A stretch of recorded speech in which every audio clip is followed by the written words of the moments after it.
Alors maintenant, le grand 2, le modèle de l'équilibre dynamique. Donc là, c'est assez rapide. Donc la plupart des transformations sont non totales, c'est-à-dire que le taux d'avancement final est inférieur à 1. Donc, si elles sont non totales, l'état final, c'est ce qu'on appelle un état d'équilibre. Alors pourquoi équilibre? Eh bien, tout simplement parce que je vais retrouver à l'état final un nombre de moles pour mes réactifs et un nombre de moles pour mes produits. Donc souvent, pour une transformation totale, on s'attendait, enfin, pour une transformation totale, quand j'ai un premier réactif A, à la fin, il n'y en a plus. Le réactif B, il peut y avoir un petit excès. Et les produits sont formés. Donc quand j'ai une transformation qui est totale, j'ai un des réactifs qui, à l'état final, passe à zéro. C'est le réactif limitant. Et le réactif qui n'est pas limitant, lui, il reste que toujours quelques moles. Donc par exemple, ici, si j'ai une mole de A qui réagit avec une mole de B pour donner une mole de C et une mole de D, si je suppose que la réaction est totale, si je mets 5 et 6, 0, 0 au départ, eh bien à la fin, le réactif A est le réactif limitant, donc j'ai 0, 1, 5 et 5 moles. Donc un des réactifs passe à 0. Alors maintenant, avec l'état final, l'état d'équilibre, eh bien, vous pouvez vous retrouver à la fin, comme vous l'avez vu dans l'exercice précédent, avec des chiffres qui sont tous différents de 0 au niveau des réactifs pour l'état final. C'est-à-dire que vous n'avez pas d'histoire de réactif limitant qui passe à 0. Alors cet équilibre, on va prendre les deux sens, le sens 1 et le sens 2, et ils vont avoir un nom. Donc le sens 1, c'est ce qu'on va appeler le sens, c'est la réaction directe, donc le sens direct.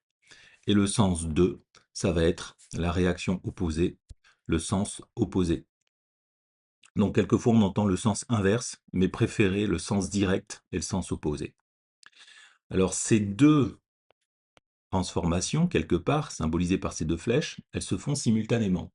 C'est-à-dire que quand l'équilibre, quand la réaction se fait, A et B sont consommés pour former du C et du D, sens direct 1, et du C et du D, des produits qui se forment, ils réagissent entre eux pour reformer des réactifs. Donc, en fait, au départ, avant d'atteindre l'équilibre, qu'est-ce qui se passe? Au départ, je n'ai que mes réactifs. Donc à ce moment-là, le sens direct a une grande vitesse. Et progressivement, des produits se forment. Donc les deux produits C et D peuvent réagir ensemble, et la réaction peut se faire dans le sens opposé. Donc au départ, la vitesse V1 de la réaction directe est beaucoup plus grande que la vitesse de la réaction opposée. Mais progressivement, la vitesse V1 va diminuer et la vitesse V2 va augmenter. Parce que par exemple, on a de plus en plus de produits qui peuvent redonner du A et du B. Et à un moment, donc, ici, grande flèche, petite flèche, ensuite, flèche un peu moins grande, flèche un peu plus grande, et à un moment donné, c'est-à-dire à la fin l'équilibre, eh bien les deux vitesses, les deux flèches ont exactement la même longueur. Donc les deux vitesses sont égales. Et quand les deux vitesses sont égales, on a atteint l'état final d'équilibre. Donc un équilibre qui est dit dynamique. Alors pourquoi dynamique? Parce qu'en fait, même si à l'état final, les quantités de matière sont fixes, eh bien en fait, ce ne sont pas les mêmes molécules ou les mêmes ions qui sont en jeu. C'est-à-dire que la réaction 1 et la réaction 2 se font tout le temps. Et par exemple, si à l'état final j'ai 10 moles de A, eh bien j'ai toujours des moles dans ces 10 moles qui vont être détruites, mais la réaction 2 refabrique en même temps les moles qui sont détruites. Donc en fait, le stock est toujours de 10, mais ce ne sont pas rigoureusement les mêmes moles. Des moles qui sont détruites sont tout de suite reformés. Donc c'est pour ça qu'on parle d'équilibre dynamique.